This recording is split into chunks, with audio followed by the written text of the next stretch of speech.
And welcome to the Aaron Katzman Show. I'm your host, Aaron Katzman. We speak about your life, your money, and your investments.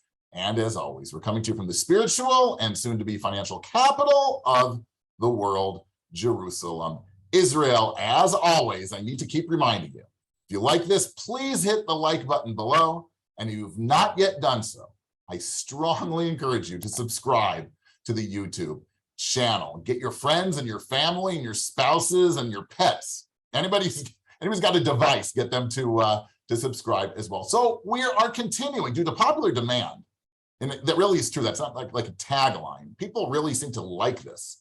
We are going to continue to speak about entrepreneurship.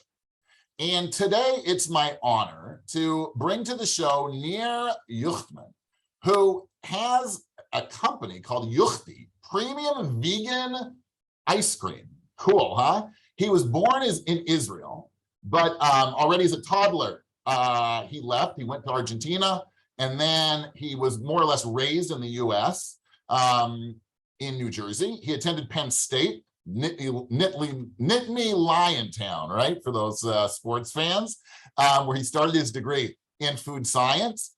He came back to Israel, was in the IDF, started studying in Hebrew University's Faculty of Agriculture, after his degree, did an internship at the Dairy Yotvata in the desert. Everybody who's in Israel and has ever driven to a lot knows that, because if you stop off and you get free chocolate milk and stuff for your kids. I'd like to welcome Nir to the show. Thank you, Aaron. Thanks for having me. I appreciate that. So let's start discussing. You're doing premium ice cream. How did you ever get to vegan premium ice cream? That seems sort of random. Right. So from the outside, it might be a little bit weird at first, but it is there is some history behind it. So as you mentioned, I did attend Penn State about 11, 12 years ago when I was 18. And what's cool about Penn State is that they have their own ice cream factory on campus. Cool. They're actually pretty well regarding their ice cream. Yeah, it is. It was a fun time for sure. And I started, like you mentioned, I started my food science degree there. And one of the things we got to do during that course was get a tour of the factory, like see like the inner workings of the factory, how they produce the ice cream, where it's sourced from, usually from local dairy farmers. And that's kind of where I got the inspiration to start an ice cream business. I said already at the age of 18 that this is what I would like to do one day in the future. So I had that in the back of my mind. Mm-hmm. About 4 years later, I was out of the army. I decided to continue my degree in, as you mentioned, the Faculty of Agriculture in Hebrew U. And I completed my food science degree there. And actually in the last year of my degree, a representative of an alternative meat company that's based in California came to give a lecture about plant-based meats. And what I thought was interesting during his lecture is that he didn't talk about, being vegan or vegan ideology or anything. He spoke only from the point of view that we need to start creating alternative food sources for a growing population in such a way that won't hurt the environment. And in order to do that, you want to focus more on plant-based alternatives and try to focus less time and energy on raising more cows, cattle, livestock in general. And he said the only way you can get somebody who isn't vegan to consume or want to buy, let's say, a burger that's plant-based and not meat-based is if it tastes and feels like the real thing. Mm-hmm. So I thought that was pretty neat that's their agenda. It's environmentally motivated agenda with the purpose of making high quality food. And that's what I was into. I was into the idea of making high quality foods. So I said, that's pretty cool. If you could take that idea and apply it to ice cream and make non-dairy ice cream that tastes like and feels like the real thing, then that's another environmentally friendly food source. In this case, the dessert. So we're talking about plant-based ice cream? Yes, plant-based, no eggs, no dairy. And the whole idea was to make the texture, at least, creamy, the same way that dairy-based ice cream feels creamy. And so that's where I combine the ideas of a vegan product and an ice cream product into one. And in addition to it being better for the environment, it was also a way for me to differentiate myself from other ice cream companies, because there's it's almost all been done already. You have all different flavors of ice cream, all different types. So there isn't a lot of room for ingenuity. And here I found an idea of how I can make an ice cream that's different. You mentioned the texture is similar. Is the taste similar? Or does it have like are you sort of recreating the taste of ice cream? Are we going to be surprised when we taste it? Right. So that's something I put an emphasis on when I introduce it to people. I say the goal is to make the texture that it would be hard for the taster to differentiate between dairy and plant-based ice cream regarding the texture. I want to make it creamy, but regarding the taste, I haven't been able, nor have I tried to replicate the taste of dairy, because dairy milk has such a distinct taste and flavor that once you introduce plant-based ingredients, it's very hard, and I'm not even sure if it's possible to recreate. There are a lot of attempts to create like cultured dairy, but not plant-based dairy. And so my goal was to did not make an attempt to make the taste of the dairy, because as I mentioned, the dairy has its own unique taste. And is it like tofuti? Like I know there's like tofuti ice cream, right? Well, it's not really ice cream, but it's sort of, I guess it's Right. soy-based or whatever. This is different, I assume. Correct. Based on coconut and cashew. I specifically chose those two fats as my base because I believe they give the ice cream a creamier texture. And as far as taste goes, they're more neutral in taste. The coconut oil itself is refined, so you don't have that coconut flavor where you don't want it. And in terms of the texture, it gives a better profile for the ice cream. The melting profile mimics the melting profile of cream. And so when you have it in your mouth, you really feel like, as far as the mouthfeel goes, that you're eating real dairy ice cream. Now, I assume you started this in your house or your apartment or something. Maybe I'm wrong. Maybe you started in the lab, right? But how do you get from producing a really, I assume, very small quantity to sort of scaling, right? And I know in the food business, that's always a problem.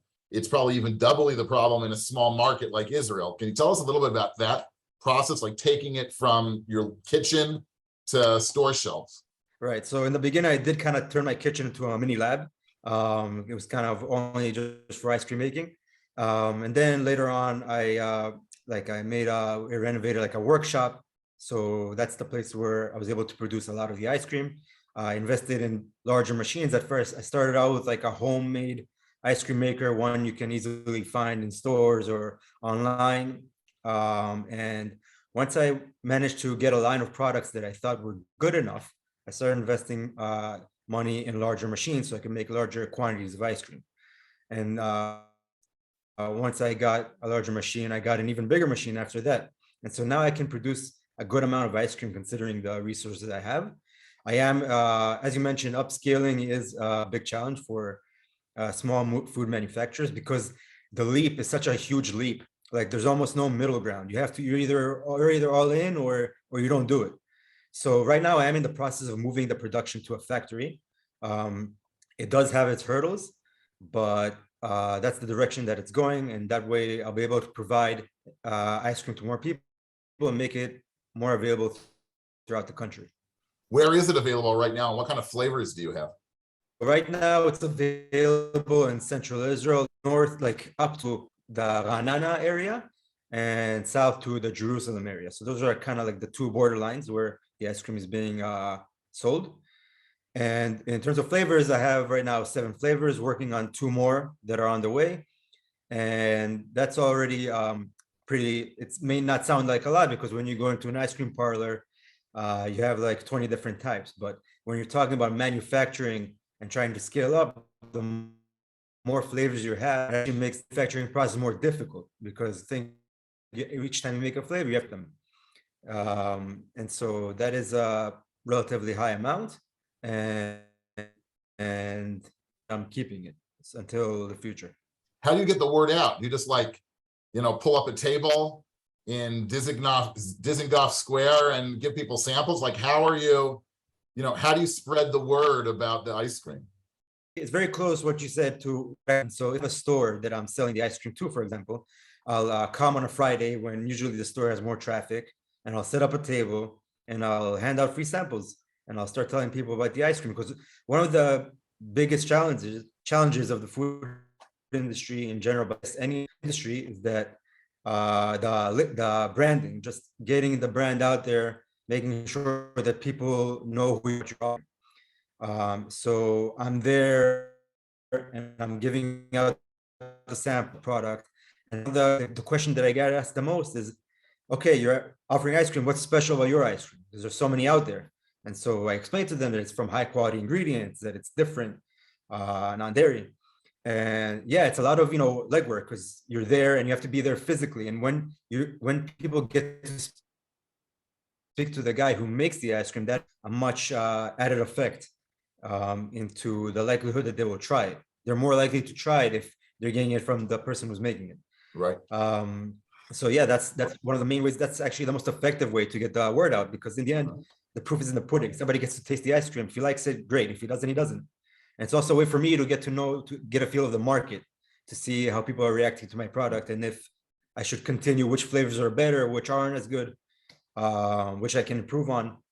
So actually the tasting and the sampling is a very important part of the marketing. Did you always have sort of an affinity? Did you always want to have your own business? And okay, that's question number one, but you started a company with no business experience, is that right? Correct. And how was that? All right, so yeah, so I'll get to the first part of the question. Okay. I guess I always knew that I wanted to be an entrepreneur. Just from a relatively early age, living in the States, in the suburbs, I don't think there's a kid who hasn't tried to do a lemonade stand or shovel people's driveways for extra money. So I kind of took it to the next level. I made a lemonade stand, found out, that it wasn't getting a lot of traffic. So I got a wagon, brought it out to a nearby park, started selling it at baseball games, took it to another level. So I really enjoyed doing things like that in my childhood, kind of starting like small ideas like lemonade or shoveling people's drivers or doing garage sales and working for myself. So I guess it was always there. And when I was, as I mentioned, I at that point already knew that I wanted to start my own business, specifically in ice cream. And as you said, I don't have a degree in business management. I never ran a business or a restaurant or anything like that. But I think that if you believe that you're able to manage something like that and you're passionate about it, then you can learn as you go along the things you need to do to manage a business correctly. Of course, that comes with a lot of mistakes and there's a learning curve, but that's just part of I guess you can call it the tuition that you have to pay. So I came with a great passion and I said the rest I'll learn on the way. Now, it must be sort of difficult for you because you basically grew up outside of Israel, right? You came back to Israel in your 20s, and you might have always dreamt that you were going to be an entrepreneur, but did you necessarily dream that you were going to be an entrepreneur, A, in Israel, and B, what's it like to have to sort of deal with, I guess, what's for you a little bit like it was for me, like starting a business in a foreign land, basically, with a foreign culture and language, forget about, but just the way of doing things is different than it was where you grew up in Tenafly. For sure. So I did know that I wanted to come back to Israel. I have roots here and I was born here. And that was always in the back of my mind. In America, especially, as much as I love America and I had a great childhood and everything was great, I never identified American. I already knew that I was going to come back to Israel and build a life here. And so, as you mentioned, things are very different here. The culture is different. People are a little bit more abrasive, which is very different than Tenafly, New Jersey, for sure. But when you're and by the way, like as an Ole, I think the question olim get asked the most by Israelis is, what are you doing here? It's not an easy country to live here. The economy is better in maybe in other places. Political situation, not the best, fifth elections in 4 years. Not to mention the security situation. But if you're in a place where you feel you belong, then it makes all the difficulties and everything else worth bearing. And I think that a business is very similar, because a business also has its fair share of challenges, especially here in Israel. There's difficulty and frustration and even loneliness at times, similar to being an ole. But if you're doing what you feel like you're supposed to be doing, then, as I mentioned, doing everything. Because if you're passionate and you believe that that's your role, then you're willing to take on the challenges of that. And that's how I feel. So one of the things that keeps coming up is that you talked about the abrasiveness of Israelis. Obviously, what comes to mind, I've said this before, is, Israelis are like the Sabra, right? They're prickly on the outside, but they're sort of sweet on the inside. A lot of people have said that there's a special affinity they have for entrepreneurs, and that people, when you tell them you're starting a business or whatever that business is, they're just willing to give their time and to talk to you, and they really warm up, and they want to help. Have you found that? I have found in some places. I've found it especially in other business owners who kind of, I guess, see themselves in a lot of people who are starting up their business, and they can give tips and advice, and that's very helpful, especially when you hear about their hardships and what they had to go through, because you're able to say, okay, I'm not the only one. I'm not alone in this. People have done it before me, and if they could do it, maybe I could do it. So right. There's a lot of that, and also, people like to root for people who follow their dreams. It's I think people find a lot of inspiration in that, and so maybe that's the reason why you feel that support. Interesting. A lot of people who watch this are either recent olim or they're contemplating making Aliyah, right? And they're also thinking about, well, should I just get a 9-to-5 job, or should I take the plunge and start my own business, even though it's not a new app or a new software company, right? It's the old economy or whatever. Would you tell them to do that? Would you encourage them, to follow their dreams and start a business? Well, the first thing I would say to a person who's thinking about entrepreneurship is, do you feel like, if you have an idea that you're passionate about, do you feel that that's what you're supposed to be doing? That's your place. And if you are able to say yes to that question, then I think you owe it to yourself to at least make an attempt. You might find out later that maybe you're not fit to be an entrepreneur. Maybe you are. But at least you won't regret not making that attempt. And if you feel like that's what you should be doing, then at least try. And regarding making Aliyah, I would say similar, if you feel like that's where you need to be, you should give it a go. Okay. And finally, do you have any tips for potential entrepreneurs out there? Yeah, I guess the biggest tip I can give is never believe that there's a job that's beneath you. And what I mean when I say that is, when you're starting a business, you're going to have to do a lot of things that maybe weren't exactly a part of your dream when you're thinking about it. So sampling before, where I give out free sampling.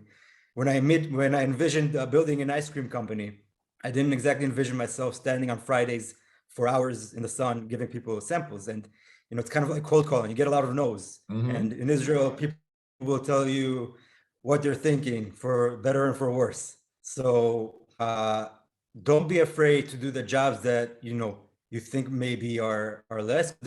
In my opinion, there's no such thing. Every job, somebody has to do it, whether it's cleaning the floors or cleaning the machines or making the deliveries, getting in the cars and driving for 6-7 hours a day, whatever it may be. If you have a dream that you want to do, you gotta be ready to do everything and not think that it's a bad thing. So never believe that there's a job that's beneath you. That's great.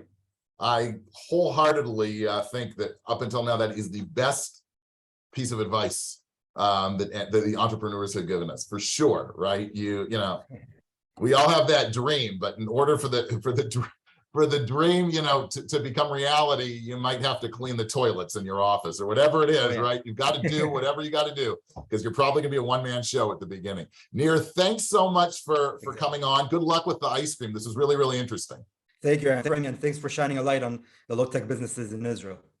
My pleasure. You've been tuning into the Aaron Katzman Show, where we speak about your life, your money, and your investments. Once again, be sure to like this content and all the other content. And if you've not yet done so, please be sure to subscribe to the YouTube channel. Thanks so much for tuning in, and we'll speak to you soon.